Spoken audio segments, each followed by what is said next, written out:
ಮನುಷ್ಯರನ್ನ ಹೇಗೆ ನೋಡಿಕೊಳ್ಳುತ್ತೇವೆ ಆ ರೀತಿ ನಾವು ನಮ್ಮ ತಾಯಿಯನ್ನು ನೋಡಿಕೊಳ್ಳಬೇಕು. ತಾಯಿಯನ್ನು ಕೀಳಾಗಿ ನೋಡಬಾರದು. ಅವರು ನಮ್ಮ ದೇವರು. ಯಾರೂ ತಾಯಿಯನ್ನು ಕೀಳಾಗಿ ನೋಡಬೇಡಿ.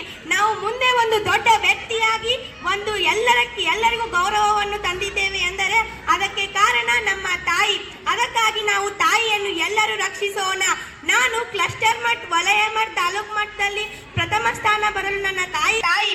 ಅದಕ್ಕಾಗಿ ನಾವು ತಾಯಿಯನ್ನು ಎಲ್ಲರೂ ರಕ್ಷಿಸೋಣ.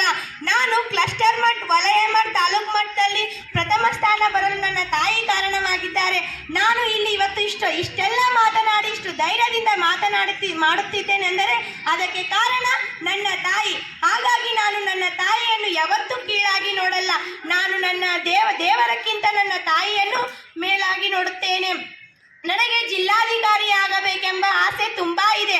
ನಾನು ಮುಂದೆ ಒಂದು ದೊಡ್ಡ ವ್ಯಕ್ತಿ ಆದ ಮೇಲೆ ನಾನು ನನಗೆ ಬರುವ ಒಂದು ಗೌರವ, ನನ್ನ ಸಂಬಳವನ್ನು ನನ್ನ ತಾಯಿಗೆ ಕೊಟ್ಟು ಅವಳಿಗೆ ಯಾವುದೇ ರೀತಿ ತೊಂದರೆ ಬರದಂತೆ ನೋಡಿಕೊಳ್ಳುತ್ತೇನೆ. ಏಕೆಂದರೆ ಅವರು ನಮಗೆ 9 ತಿಂಗಳು ಹೊತ್ತು ಹಡೆದಿರುತ್ತಾರೆ. ಅವರಿಗೆ ನಾವು ಏನಾದರೂ ಕಷ್ಟ ಕೊಟ್ಟರೆ ಅವರಿಗೆ ಈ ಜೀವನದಲ್ಲಿ ಈ ಭೂಮಿ ಮೇಲೆ ಬದುಕಲಿಕ್ಕೆ ಆಸೆನೇ ಇರಲ್ಲ. ಯಾರೇ ಇರಲಿ ಯಾರೇ ಬಿಡಲಿ, ಆದರೆ ಅವರಿಗೆ ತನ್ನ ಮಕ್ಕಳೆಂದರೆ ತುಂಬಾ ಇಷ್ಟ. ನನ್ನ ತಾಯಿ ಅಷ್ಟೇ ಅಲ್ಲ, ಎಲ್ಲ ತಾಯಿ ಕೂಡ ಎಲ್ಲರನ್ನು ತುಂಬಾ ಚೆನ್ನಾಗಿ ಆರೈಕೆ ಮಾಡುತ್ತಾಳೆ. ನಾವು ಶಾಲೆಗೆ ಬರಬೇಕಾದರೆ ಎಷ್ಟೋ ಕೆಲಸಗಳಿರುತ್ತವೆ, ಆದರೆ ನಮಗೆ ಒಂದೂ ಕೆಲಸಗಳನ್ನು ಹಚ್ಚದೆ ತಾವೇ ಮಾಡಿ ನೀವು ಶಾಲೆಗೆ ಹೋಗಿ ಮುಂದೆ ಒಂದು ದೊಡ್ಡ ವ್ಯಕ್ತಿ ಆಗಬೇಕೆಂದು ತಾವೇ ಕೆಲಸ ಮಾಡಿ ನಮ್ಮನ್ನ ಮುಂದೆ ತರುತ್ತಾರೆ. ಅಂತವರಿಗೆ ನಾವು ಏಕೆ ಕೀಳಾಗಿ ನೋಡಬೇಕು?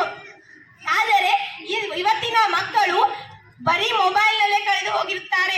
ತಂದೆ ತಾಯಿಯ ಮಾತುಗಳು ಯಾರು ಕೇಳುತ್ತಲೇ ಇಲ್ಲ. ಅದಕ್ಕಾಗಿ ಅವರಿಗೆ ತುಂಬಾ ಬೇಸರವಾಗುತ್ತದೆ. ತಂದೆ ತಾಯಿ ಹೇಳಿದ ಮಾತುಗಳು, ನೀತಿ ಕಥೆಗಳು, ನೈತಿಕ ಮೌಲ್ಯಗಳನ್ನ ತಿಳಿಯಬೇಕು. ಇಲ್ಲೇ ನಮ್ಮ ಪಕ್ಕದ ಚಿಕ್ಕೋಡಿ ತಾಲೂಕಿನಲ್ಲಿ ನಡೆದ ಒಂದು ಘಟನೆ ಮಾನವ ಕುಲವನ್ನೇ ತಲೆ ತಗ್ಗಿಸುವಂತೆ ಮಾಡಿದೆ.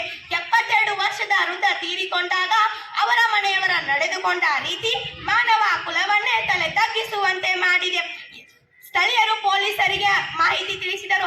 ಅವರು ಬಂದು ಪರಿಶೀಲಿಸಿದಾಗ ಇವರು ಪುನಃ ಮೂಲಚಂದ್ರ ಶರ್ಮಾ ಎಂಬ ನಿವೃತ್ತ ಬ್ಯಾಂಕ್ ಮ್ಯಾನೇಜರ್ ಆಗಿದ್ದರಂತೆ. ಮಗ ದಕ್ಷಿಣ ಆಫ್ರಿಕಾದಲ್ಲಿ, ಮಗಳು ಕೆನಡಾದಲ್ಲಿದ್ದಾರೆ ಎಂಬ ವಿಷಯ ತಿಳಿದು ಬಂತು.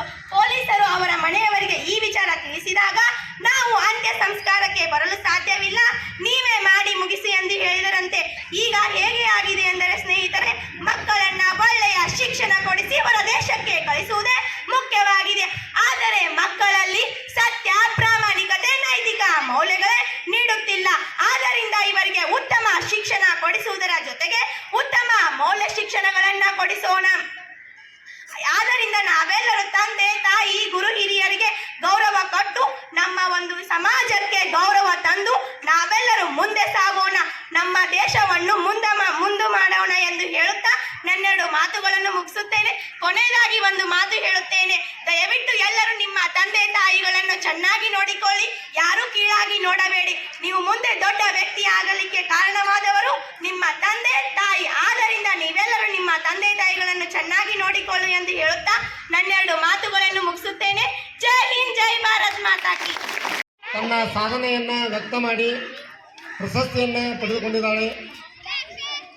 ಇದು ಅಲ್ಲದೆ ಮೊನ್ನೆ ಸತೀಶ್ ಅವಾರ್ಡ್ಸ್ ಕಾರ್ಯಕ್ರಮದಲ್ಲಿ ಭಾಗವಹಿಸಿ ಅಲ್ಲಿ ಬೇರೆ ವಿಷಯ ಬಂದಿತ್ತು ಅವಳಿಗೆ, ಮೌಲ್ಯಗಳ ಬಗ್ಗೆ ಮಾತಾಡೋದು. ಅಲ್ಲೂ ಅತ್ಯುತ್ತಮವಾಗಿ ವ್ಯಕ್ತ ಮಾಡಿ ಅಲ್ಲೂ ತನ್ನ 2ನೇ ಬಹುಮಾನವನ್ನು ಪಡೆದುಕೊಂಡಿದ್ದಾಳೆ.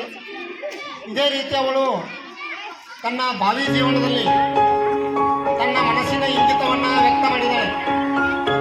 ನಾನು ಒಬ್ಬ ಉನ್ನತ ಅಧಿಕಾರಿಯಾಗಿ ನನ್ನ ಹೆತ್ತ ತಂದೆ ತಾಯಿಗಳಿಗೆ, ನನ್ನ ಮನೆಗೆ